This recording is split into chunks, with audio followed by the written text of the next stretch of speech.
stratégie qui traduit en actions concrètes nos ambitions de développement et de stabilité macroéconomique. Ce budget renforcera l'appui à nos jeunes entrepreneurs, aux personnes à mobilité réduite, tout en poursuivant la trajectoire de la transformation économique engagée. Bon, c'est du blablabla, il s'est aligné les mots. Après, il a continué. Nous avons ensuite étudié le deuxième projet de décret relatif à l'organisation et au fonctionnement de l'Office togolais des recettes, OTR. C'est cette partie qui m'intéresse. Et vous allez comprendre pourquoi je parle de manipulation. Nous avons ensuite étudié le projet de décret relatif à l'organisation et au fonctionnement de l'Office togolais des recettes, OTR.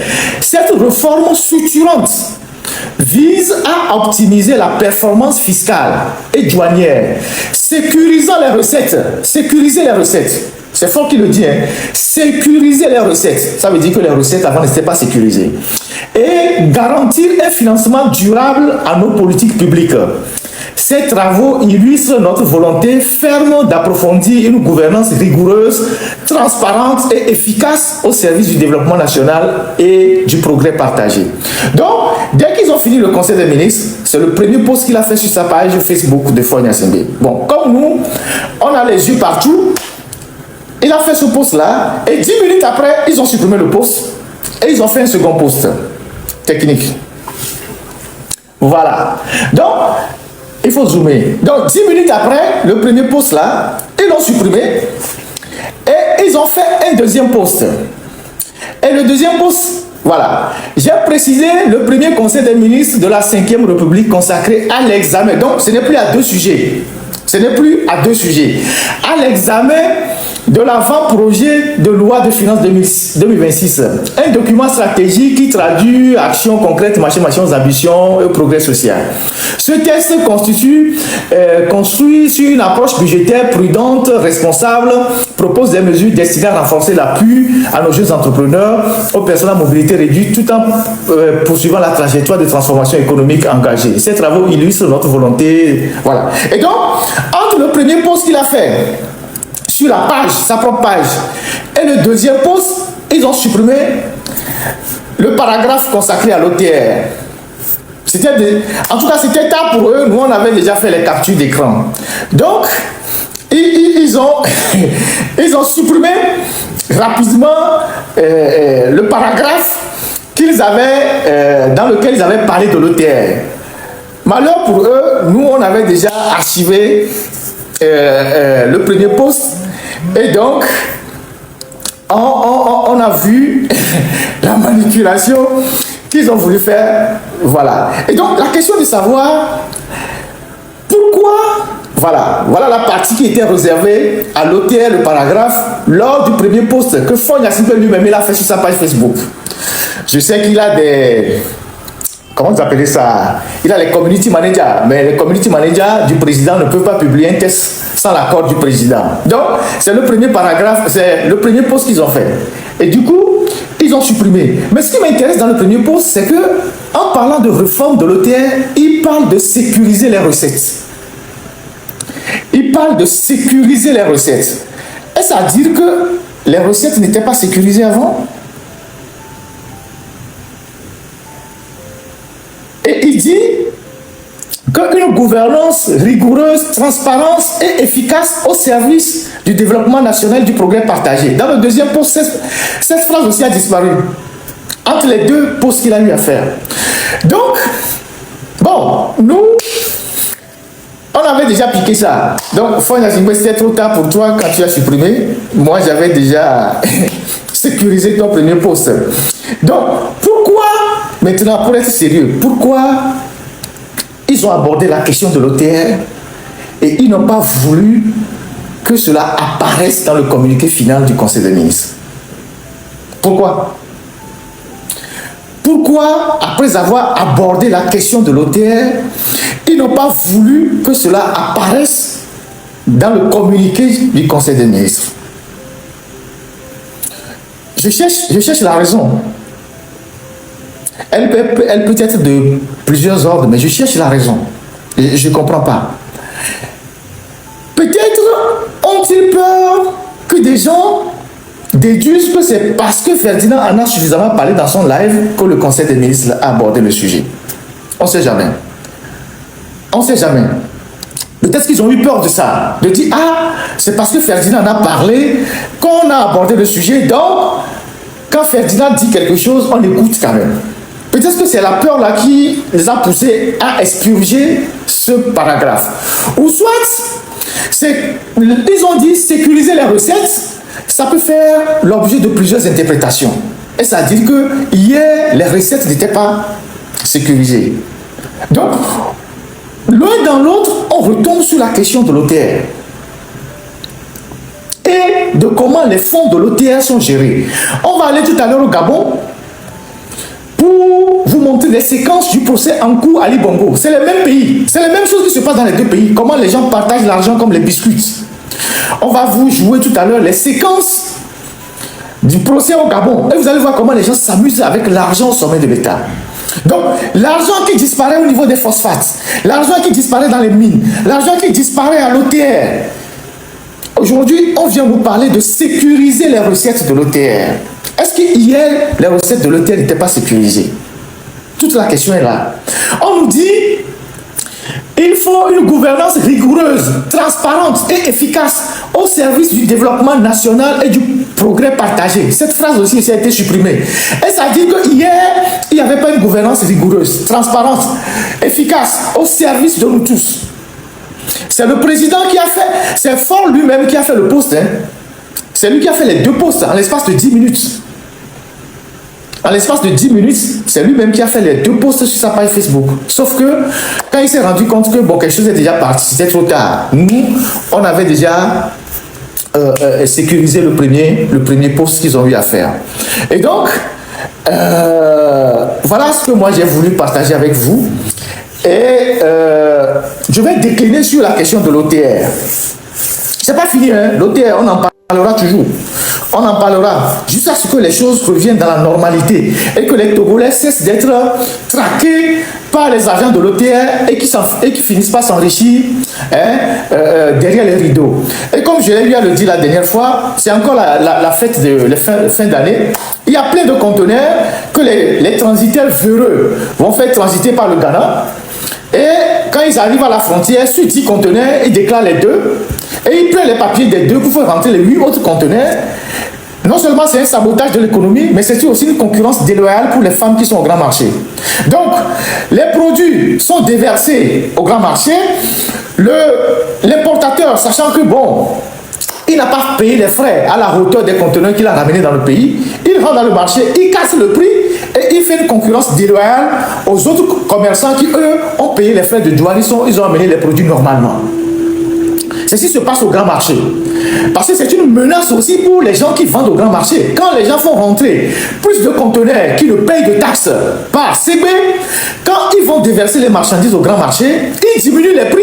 Par exemple, une marchandise qu'on vend à 1500, lui va le vendre à 1000 francs. Pour écouler ça rapidement.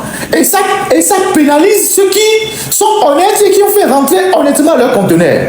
Donc, ce n'est pas seulement un sabotage de l'économie auquel les transitaires et les douaniers se livrent, mais c'est aussi une concurrence déloyale pour les autres commerçants qui font rentrer les marchandises normalement au grand marché, sur le marché.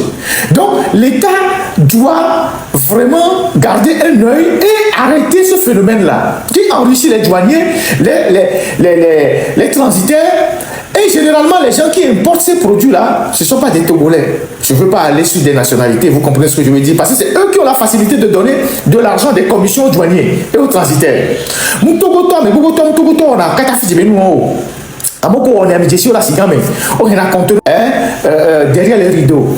Et comme je l'ai eu à le dire la dernière fois, c'est encore la fête de fin d'année. Il y a plein de conteneurs que les transitaires véreux vont faire transiter par le Ghana. Et quand ils arrivent à la frontière, sur 10 conteneurs, ils déclarent les deux. Et ils prennent les papiers des deux pour faire rentrer les 8 autres conteneurs. Non seulement c'est un sabotage de l'économie, mais c'est aussi une concurrence déloyale pour les femmes qui sont au grand marché. Donc, les produits sont déversés au grand marché. L'importateur, sachant que bon, il n'a pas payé les frais à la hauteur des conteneurs qu'il a ramenés dans le pays, il rentre dans le marché, il casse le prix et il fait une concurrence déloyale aux autres commerçants qui, eux, ont payé les frais de douane, ils ont amené les produits normalement. Ceci se passe au grand marché. Parce que c'est une menace aussi pour les gens qui vendent au grand marché. Quand les gens font rentrer plus de conteneurs qui ne payent de taxes par CB, quand ils vont déverser les marchandises au grand marché, ils diminuent les prix. Par exemple, une marchandise qu'on vend à 1500, lui va le vendre à 1000 francs. Pour écouler ça rapidement. Et ça pénalise ceux qui sont honnêtes et qui ont fait rentrer honnêtement leurs conteneurs. Donc, ce n'est pas seulement un sabotage de l'économie auquel les transitaires et les douaniers se livrent, mais c'est aussi une concurrence déloyale pour les autres commerçants qui font rentrer les marchandises normalement au grand marché, sur le marché. Donc, l'État doit vraiment garder un œil et arrêter ce phénomène-là qui enrichit les douaniers, les transitaires et généralement les gens qui importent ces produits-là, ce ne sont pas des Togolais. Je ne veux pas aller sur des nationalités, vous comprenez ce que je veux dire, parce que c'est eux qui ont la facilité de donner de l'argent des commissions aux douaniers et aux transitaires. On a amoko on est amitié sur la cigame on a conteneur et bébé gamé quoi on a déversé marchandises au roi siamé a cassé prix parce qu'on y avait les douanes et yon qui doit normalement sur 10 conteneurs que ça va conteneur on me fait bébé des douaniers ah mais ni pété douanier au poro et douanier au Roabega transitaire au Roabega. Il faut arrêter tous ces gens là, il faut arrêter tous ces gens là à la suite d'une enquête. C'est pas possible. Donc, ça c'est la première des choses. La deuxième des choses que je voulais continuer sur le cas de l'OTR, je voudrais parler encore de Tchodié parce que lui, ce qui va le tuer, ou ce qui est en train de le tuer, Tchodié, c'est son arrogance, c'est sa cupidité, ce sont ses pulsions sexuelles, hein, et c'est sa méchanceté. Ce sont les 4 choses qui vont le faire, qui l'ont fait chuter et qui vont continuer par l'entraîner, hein, dans l'enfer. Parce que on ne peut jamais être aussi arrogant quand on gère les biens publics. L'OTR, ce n'était pas ta propriété. Mais ce qui t'a tué, c'est ça. Tu as manqué du respect à ton propre ministre. Tu ne considérais même plus ton ministre. Le ministre n'avait même plus, je sais pas, ne pouvait même plus te faire des reproches. Tu étais tellement puissant que tu tensais même ton ministre de tutelle. Donc je parle de l'ancien ministre de l'économie et des finances. Et tu n'avais pas de limite dans tes escapades sexuelles. Donc tu as fait des dégâts partout dans la boîte, d'une certaine monstruosité. La méchanceté par rapport à tes collègues. Parce qu'il y avait des gens à l'OTR qui avaient les potentialités, tu les as écartés au profit des médiocres, de tes amis, de tes frères, des gens de ta famille que tu as placés. Aujourd'hui, si vous allez au contentieux des impôts, les dossiers sont comme ça. Au contentieux des impôts. Parce que celui qu'on a mis là-bas n'est pas compétent du tout. Les contentieux sont comme ça. Au contentieux des impôts, les dossiers sont empilés comme ça. Vous savez qu'il y a beaucoup de dossiers qui tombent au contentieux pour les impôts à l'OTR. Entre les sociétés et l'OTR, il y a plein de dossiers au contentieux. Parce que celui qu'il a bombardé là-bas, c'est quelqu'un d'incompétent. Mais il a mis là-bas. Et qu'est-ce qu'il faisait? Il mouillait les renseignements, notamment l'ANR. Il faut voir comment la personne fonctionnait. Il mouillait les renseignements pour produire des faux rapports sur ses collègues. Et lorsque il y a un de ces agents ou un cadre de l'OTR est habilité à gagner un poste, aux dernières réunions, il sort un rapport de son tiroir, il dit oui, celui-là, les renseignements ont dit que c'est un faux, ou c'est un opposant, ou c'est quelqu'un qui n'est pas fiable, et puis on élimine la personne, et lui, il place la personne qu'il veut. Et il utilisait l'ANR pour ça.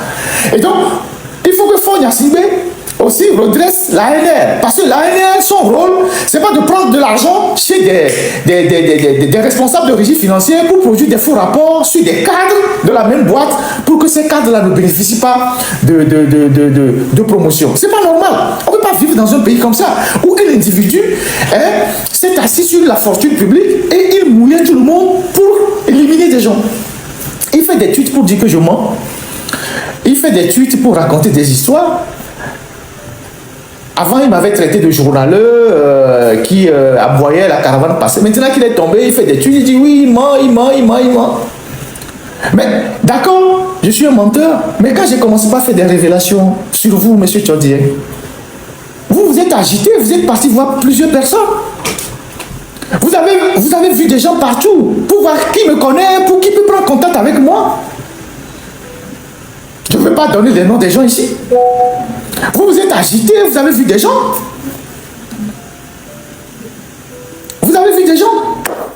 Donc, aujourd'hui, est-ce que ce sont mes mensonges qui vous ont emporté ou c'est votre vérité qui vous a fait partie de l'OTR? Est-ce que ce sont mes mensonges qui vous ont emporté ou ce sont mes vérités? Même actuellement, à l'heure où je vous parle, vos propres femmes qui ont été citées dans les affaires de magouille, mais elles disent des choses aux gens de me dire que l'autre n'ont pas volé, elles ont volé un peu, n'ont pas volé beaucoup, que non, on les expose. J'écoute tout ça. Moi, j'écoute tout ça. Vous-même, vous avez vu des gens, moi que vous qualifiez de menteur, vous avez vu des gens pour me parler. Et j'ai conduit ces gens-là.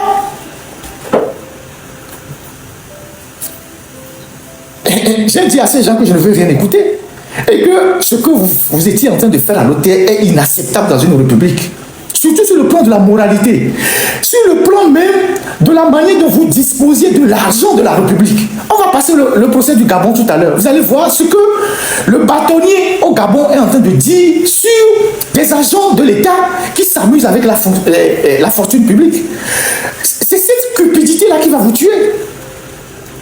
Aujourd'hui, il y a beaucoup de gens, est-ce que tu sais, je parle directement à M. Tchodier.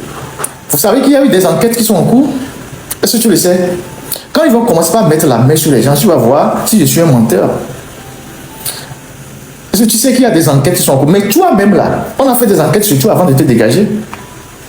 Et donc, il faut arrêter de t'agiter sur les réseaux sociaux et avoir un peu d'humilité. C'est l'argent public que tu as géré.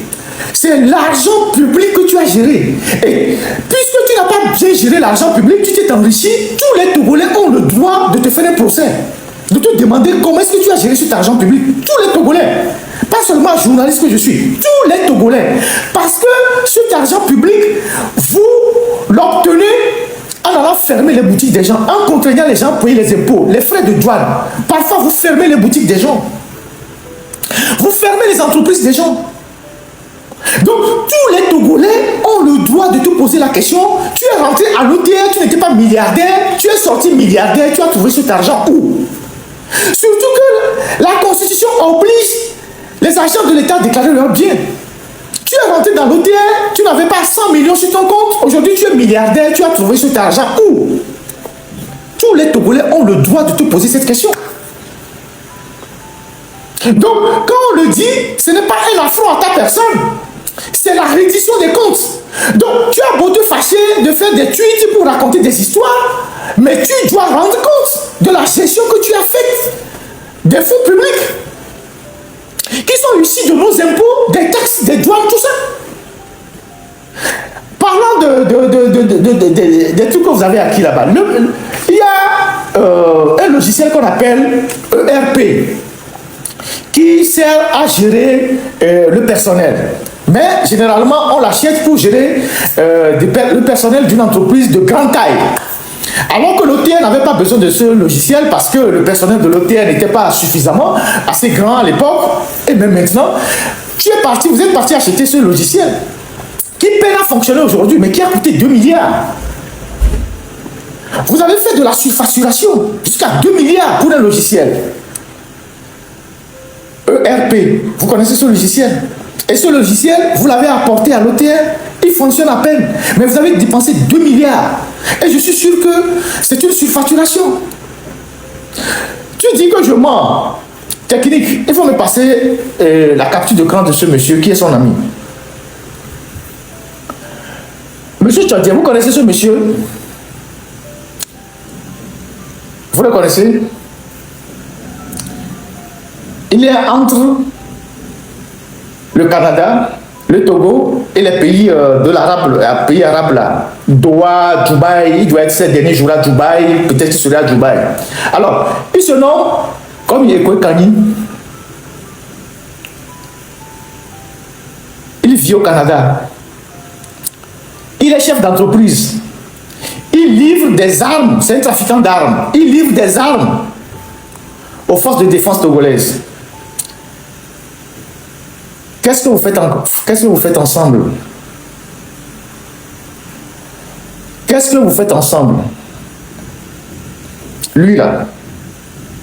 Lui-même, il dit ça sur sa page LinkedIn, hein, qu'il est livreur d'armes, qu'il est chef d'entreprise, agent de plusieurs fabricants de matériel pour le FDS. Il livre les armes et même des matériels de répression. On en parlera.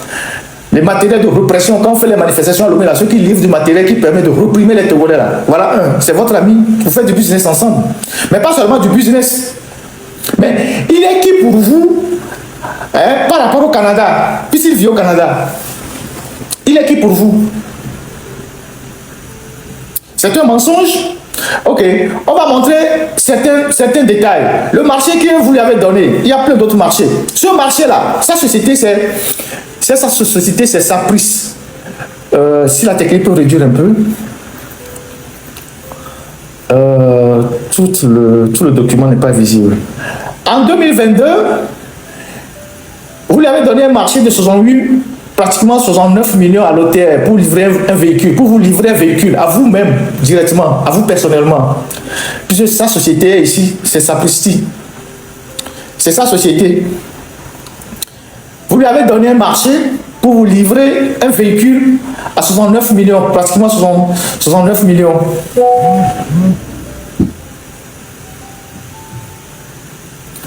Voilà. C'est vous qui avez donné ce marché, M. Tchodier. Et que la technique défile encore, on va voir le nom de sa société. Encore. Voilà la société de ce monsieur, Sapresic. Et quand tu vas dans la société, on voit que dans la société de ce monsieur, il y a des enfants, même des officiers qui travaillent avec lui. Il livre des armes. C'est un trafiquant d'armes. Ce que vous faites ensemble, on en parlera prochainement. Comme tu dis que je suis un menteur, on va voir ce qu'on va faire ensemble. Donc, voilà ce que moi j'ai à partager avec vous sur le cas l'OTR, Tchodier et tout ça. Alors, maintenant, on va parler d'autres choses. Le premier grand dossier, c'est ce... Yo oui les gars, j'espère bien que vous avez tous suivi la vidéo du début jusqu'à la fin, voilà. C'était une fois encore Ferdinand Ity qui a encore sorti des dossiers très lourds, des dossiers vraiment lourds que vous avez écoutés les gars. Et j'espère bien que les gars, vous avez kiffé cette vidéo là, voilà. Et comme d'habitude, c'est Ferdinand Ity. Donc je crois bien et je sais bien que vous avez kiffé, voilà. Milon vidéo et c'est normal. C'est normal. Et donc ce que moi j'ai pas beaucoup à ajouter, j'ai pas beaucoup à ajouter là-dessus. Vous avez écouté tout ce qu'il avait à dire. Dites-moi ce que vous en pensez dans les commentaires. Dites-moi ce que vous en pensez concernant tout ce qu'il avait à dire. Voilà, et du début jusqu'à la fin. Qu'est-ce que vous en pensez suite à cette affaire-là? Voilà. Et aussi, n'hésitez pas, voilà, dites-moi ça dans les commentaires, c'est très important. Et n'hésitez pas, si possible, faire des débats. Faites des débats dans les commentaires.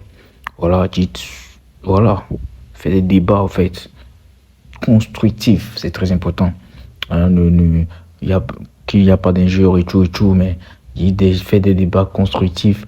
Voilà, les débats où, si quelqu'un passe, voilà, il vient dans les commentaires, il regarde les débats, il va comprendre quelque chose, ou bien lui aussi va apporter son avis, ou bien lui aussi peut découvrir un nouveau truc, voilà, c'est très important. C'est très important de le faire. Ne faites pas les débats ou des insultes et tout, non. On va faire des débats très constructifs, très conseil éthique, le français, voilà. Et aussi n'hésitez pas à partager cette vidéo là partout, et aussi activer la cloche de notification si vous vous abonnez. Voilà, les statistiques montrent que voilà, vous n'activez pas la cloche de notification. J'aimerais que vous activez la cloche de notification quand vous vous abonnez pour que YouTube puisse vous envoyer des messages, pour vous envoyer des notifications lorsque je vais poster une nouvelle vidéo. Voilà, vous savez, c'est ici que tout se passe, surtout ce qui concerne l'actualité, tout ce qui concerne les actualités et tout là, c'est ici. Vous n'allez plus trouver ça quelque part, nulle part. C'est ici seulement que vous pouvez trouver ça. Donc restez branchés, restez scotchés, câblés, branchés, surtout sur cette chaîne là, car ça va vous me connaissez. Voilà. Et aussi, hein, j'ai l'habitude de le dire. Ferdinand Haïté, c'est quelqu'un que j'aime beaucoup. J'aime beaucoup Ferdinand Haïté, sa détermination. Et je vais continuer toujours de le dire. Je vais continuer toujours par le dire. J'aime beaucoup sa détermination, son focus, la manière dont il est focus sur.